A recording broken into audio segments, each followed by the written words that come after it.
দেশের কত ধনী আল্লাহ পাওয়ার জন্য মাহে রমজান আসলে মক্কায় দৌড়ায়, মদিনায় যায়, কয় মক্কায় নামাজ পড়বো, মদিনায় নামাজ পড়বো। 1 রাকাত নামাজে 1 লক্ষ রাকাতের সওয়াব, 1 রাকাত নামাজে 50,000 রাকাতের সওয়াব। উমরা করে মক্কায় কাটায় সময় মদিনায় কাটায়, মক্কায় কোরআন খতম দিতে চায়, মদিনায় কোরআন খতম দিতে চায়। সওয়াব মাহে রমজানে অগণিত সওয়াবের আশায় ব্যক্তিগুলি আল্লাহর ঘরে হাজিরা দেয়, কিন্তু বাড়ির পাশে গ্রামের কত গরিব মানুষ টাকার অভাবে বাবা ভালো ইফতার করতে পারে না, টাকার অভাবে কত মা ভালো সেহরি করে রোজা রাখতে পারে না। এই ধনীরা এই গরিব মানুষের ঘরে খাবার না দিয়ে আল্লাহরে পাওয়ার জন্য মক্কা মদিনায় দৌড়ায়। আল্লাহ ডাক দেখো বান্দা একবার মরে দেখ, কায়দা মতো জুতা দিয়ে পিটামো, আমার বান্দারা না খেয়ে ইফতার করবে, আর তুই আল্লাহ পাওয়ার জন্য মক্কায় আইছো, এমন আল্লাহ আমি ধরা দেব না। কথা বলেন ঠিক না বেঠিক? আল্লাহর হাবিবের ইন্তেকালের পরে সাহাবায়ে কেরাম চিন্তিত, খুবই কান্না জড়িত।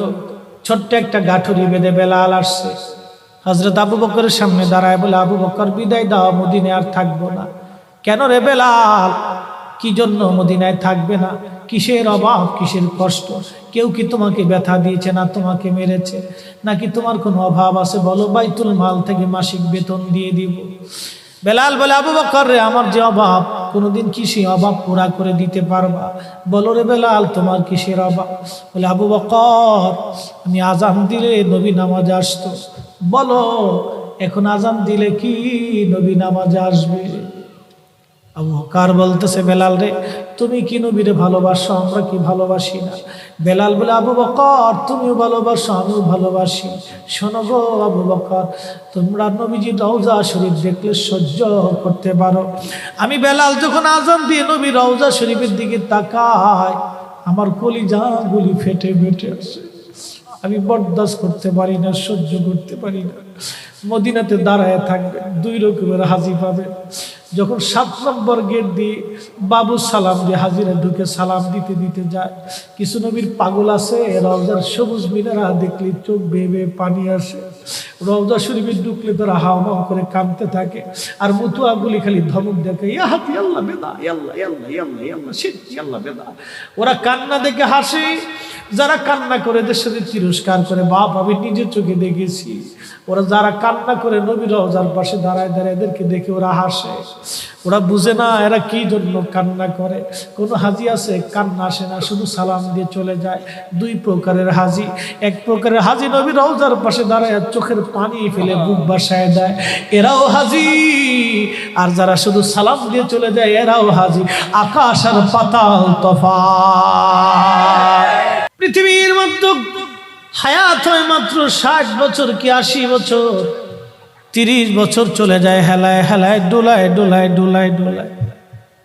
বাকি জীবনের অর্ধেক সময় যায় বাবা ঘুমে ঘুমে, 8 ঘন্টা ঘুমে। অল্প একটু সময় আমরা ইবাদত করার সুযোগ পাই। এই সামান্য ইবাদত দিয়ে খোদার জান্নাতের আশা কেমনে করতে পারি? উপায় আমাদের হবে কি? উপায় আমাদের হবে কি? গতি হবে কি? উপায় আমাদের হবে কি? চিন্তা করে যদি বাড়ি ফিরি, মাহফিল থেকে যদি চিন্তা করে বাড়ি ফিরি, মাহফিল থেকে ফিরে যাওয়ার পথে একটা বেনামাজি থাকার কথা না, একটা সুদখোর থাকার কথা না, একটা ঘুষখোর থাকার কথা না, একটা মদখোর থাকার কথা না, একটা জেনাকারী থাকার কথা না, একটা মানুষের হক নষ্টকারী থাকার কথা না। কিন্তু ওয়াজ শুনি মানি না, ওয়াজ শুনি বুঝি না, ওয়াজ শুনি বাড়ি পর্যন্ত আমরা নেই না। আমরা বাড়ি পর্যন্ত নেই না ভাই, নিলে তো কাজই হয়ে গেছিল। আমরা ওয়াজ শুনে চলে যাই, হুজুর ওয়াজ খুব ভালো করছে, ভালো পর্যন্ত শেষ। হুজুরের ওয়াজ ভালো, কিন্তু আমি কি ভালো কাজ করছি কিনা, এটা হলো সবচেয়ে বড় বিষয়।